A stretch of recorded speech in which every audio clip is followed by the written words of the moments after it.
ایک مرتبہ پیارے آقا علیہ السلام نے اچانک سڈنلی اپنے صحابہ کرام کو جمع فرمایا اور خطبہ دینے کے لیے ممبر پر تشریف فرما ہو گئے۔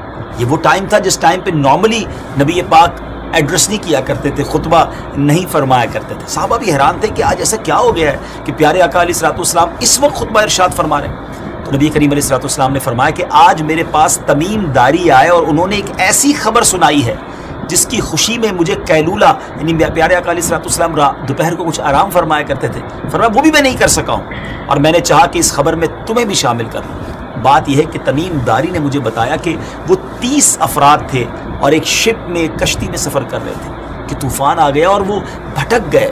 تقریباً مہینہ بھر وہ سمندر میں گھومتے رہے اور ایک دن سورج غروب ہونے کے وقت ایک نامعلوم جزیرے پر، ایک نامعلوم آئلینڈ پر پہنچے۔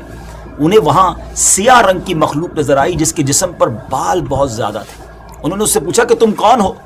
اس نے کہا میں جاسوس ہوں۔ تو صحابہ نے کہا کہ ہمیں اپنے بارے میں کچھ بتاؤ۔ اس نے کہا کہ نہ میں تمہیں کچھ بتاؤں گا نہ تم سے کچھ سنوں گا، تم اس بت خانے میں جاؤ، وہاں ایک شخص تمہارا بڑی بے چینی سے ویٹ کر رہا ہے، انتظار کر رہا ہے، وہی تمہیں کچھ سنائے گا بھی بتائے گا بھی۔ پھر وہ سب اندر چلے گئے۔ وہاں ایک شخص سختی کے ساتھ زنجیروں میں جکڑا ہوا تھا۔ اس نے پوچھا کہ تم لوگ کون ہو اور کہاں سے آئے ہو؟ تو صحابہ کرام نے جواب دیا کہ شام سے آئے ہیں۔ اس نے پوچھا کہ عرب کا کیا حال ہے؟ اور ایک شخص وہاں پیدا ہونا تھا، اس کا کیا حال ہے؟ یعنی نبی پاک علیہ السلام کے بارے میں پوچھا۔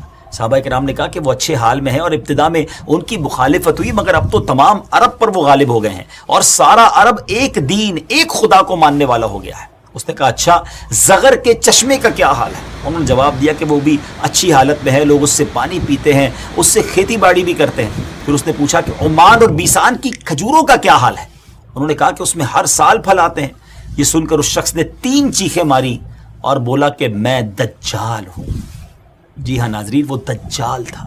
کہتا ہے ان قریب میں آزاد ہو جاؤں گا اور زمین کا چپا چپا گھوموں گا اور اس کا کوئی حصہ نہیں چھوڑوں گا سوائے طیبہ کے، کیونکہ مجھ میں وہاں جانے کی طاقت، وہاں جانے کی پاور نہ ہوگی۔ نبی پاک علیہ السلام نے فرمایا کہ مجھے بہت خوشی ہوئی کیونکہ طیبہ یہی شہر ہے۔